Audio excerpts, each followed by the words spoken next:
everyone, welcome to another video. My name is Cyberhero, and today we're in my room. Yes, a new place, a new background. What are we gonna do?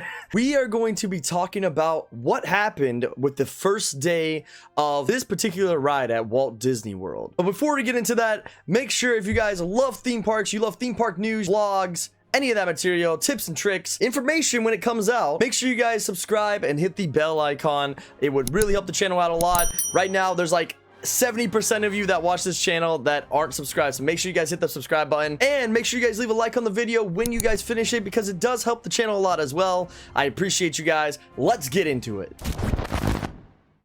So some big news went down at Walt Disney World Resort, and it came down to one particular ride. If you guys haven't had a chance to go check out Star Wars Galaxy's Edge at Walt Disney World Resort, you are missing out. For all you big Star Wars fans out there, get there when you can. For those of you that don't know what Galaxy's Edge is, it's pretty much a Star Wars land at one of the parks called Hollywood Studios that allows you to step into the Star Wars universe. Whether that's going to meet Kylo Ren himself or going to see all the starships out while you're walking around the park, it is a great time for any Star Wars fan out there. With the Galaxy's Edge coming out, there was a ride that came out called Star Wars Rise of the Resistance. When this ride first came out, it was only a virtual queue ride, meaning you could only sign up in the app at the property at certain times, 2 times a day. I believe one was like 7 o'clock in the morning or 9 o'clock in the morning, and the other one like in the afternoon around 1 to 2. And you had to make sure that you clicked the sign in and the boarding pass, as they called it, real quick, because if you didn't, you missed out on your opportunity. And let me tell you, it sucked when you missed out on this, because this ride is so fantastic. This ride was one of their first magnetic track rides, meaning there's no track and the ride moves on the ground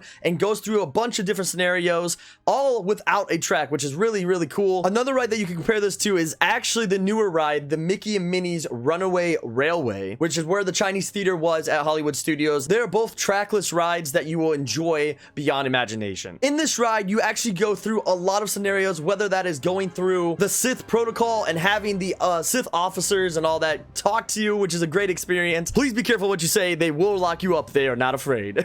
Or going and stepping into the actual battleship and seeing the clone troopers all standing there and looking out into the vast distance of space. For a while now, this ride has only been a virtual queue to lower the amount of wait time and the amount of line space that this ride takes in Galaxy's Edge. However, that has changed. As of today, September 23rd, guests at Disney's Hollywood Studios were able to participate and experience Star Wars Rise of the Resistance without a virtual queue. This is the first time the attraction has had a traditional queue since 2019 when it opened. So a question that everyone wanted to know is, how did it go? Well, as a lot of people would suspect, most of the time when a ride has a virtual queue and then it turns over to a traditional queue, it's because that ride is so popular, they want more people to experience it, and usually it goes down the bad way. However, this ride in particular started off crazy. It did have a massive flood of people running to the ride right away when the park opened, driving the wait time to over 180 minutes. Now, some would say that is not a lot at Disney. However, with the recent pandemic and with everything going on, a lot of theme parks have actually had lower capacity of people, not because they have closed off capacity, but just because people are afraid to come. So with the ride being pushed up to almost 180 minutes, it could mean that people are ready to get back into the parks,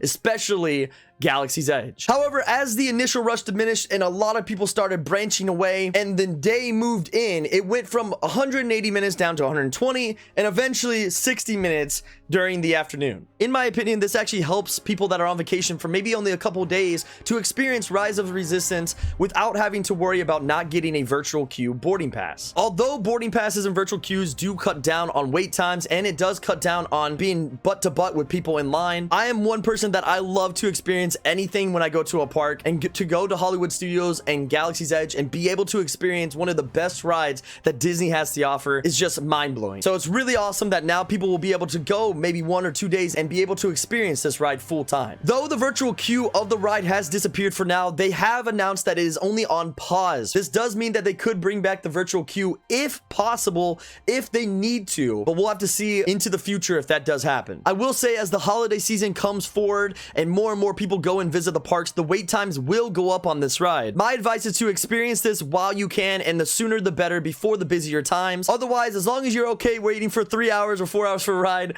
more power to you. Maybe grab a little blue milk on the side while you're waiting in line to experience this full-on amazing Star Wars adventure. Disney World has also confirmed that the Rise of the Resistance ride will be available to resort guests who take advantage of the early park entrance program at Hollywood Studios. This program is set to debut next month for all of those people that are interested. Disney has also announced that they are also going to have single rider lightning passes available for the Rise of Resistance ride in the future as well. With this new update to the line queue at Star Wars Rise of the Resistance, what could this possibly mean for the new Ratatouille ride, Remy's Ratatouille Adventure? With this ride coming out, a lot of people were talking about maybe having a virtual queue. Disney was even talking about maybe having a virtual queue for this new Ratatouille ride. So we'll have to see what happens with this new ride now that the virtual queue has disappeared for Star Wars The Rise of Resistance. In the comments down below, let me know what you think about the new update of this ride. Do you think that virtual queues are better, or do you like the traditional way of waiting in line? If you enjoyed this video, please give it a like and a thumbs up. It does help the channel a lot. And make sure you guys don't forget to subscribe for all theme park news, theme park vlogs. Plus,